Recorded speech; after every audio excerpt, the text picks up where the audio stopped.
মাখি বাড়ি bridal lehenga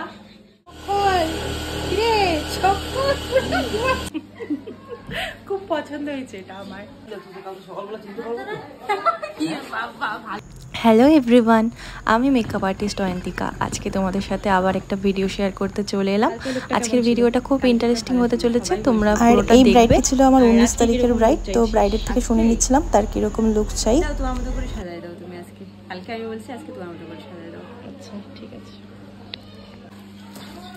bridal lehenga প্রচন্ড সুন্দর কিন্তু প্রচন্ড ভারী, প্রচন্ড ভারী লেহেঙ্গা। তো আমি ব্রাইডের ডিমান্ডের কথা মাথায় রেখে এই ছোট ছোট ফ্লাওয়ারগুলো বানিয়ে নিই, যাতে ফুল হেয়ারটা কভার করা যায় আর অল্প ফুলের মধ্যে পুরো হেয়ারটা কভার হয়ে যায়। সেই হিসাবেই আমি এই ফুলগুলো বানিয়ে নিই। তো পরে দেখতে পারবে কতটা সুন্দর লাগছিল হেয়ার স্টাইলটা।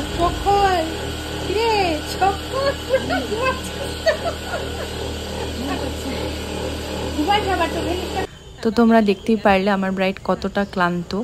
তো বিয়েতে এরকম হয়, সবারই হয়, কারণ 2-3 দিনের ঘুম হয় না ঠিকঠাকভাবে, ক্লান্তি শরীরে প্রচণ্ড পরিমাণে থাকে। তো সেই জন্য এটা সবারই হয় এরকম। তো এই যে হেয়ার স্টাইলটা পুরোটা হেয়ার ফ্লাওয়ার দিয়ে বান করেছি আমি। মাত্র এখানে 3টে গাজরা ইউজ করেছি, আর এখানে ফুল ছিল মোটামুটি 5টার মতো। 5টা দিয়ে পুরো হেয়ারটাকে আমি কভার করার জন্য ফ্লাওয়ারটা বানিয়ে নিয়েছি ছোট ছোট করে। আমি এতটাই এক্সাইটমেন্টে ছিলাম যে ফুল হেয়ারটা কমপ্লিট করার আগেই আমি ফ্লাওয়ার বসিয়ে দিচ্ছিলাম, কিন্তু পরে অবশ্য আমাকে ফ্লাওয়ারগুলো খুলে তারপরে হচ্ছে হেয়ার স্টাইলটা কমপ্লিট করতে হয়েছিল। আর ক্লায়েন্টের এই জুয়েলারিটা এডি স্টোনের, খুবই সুন্দর। সম্ভবত ওনার দেওর এই জুয়েলারিটা পছন্দ করেছে। এই জুয়েলারি আর ড্রেসের সাথে এটা খুব ম্যাচ করছিল।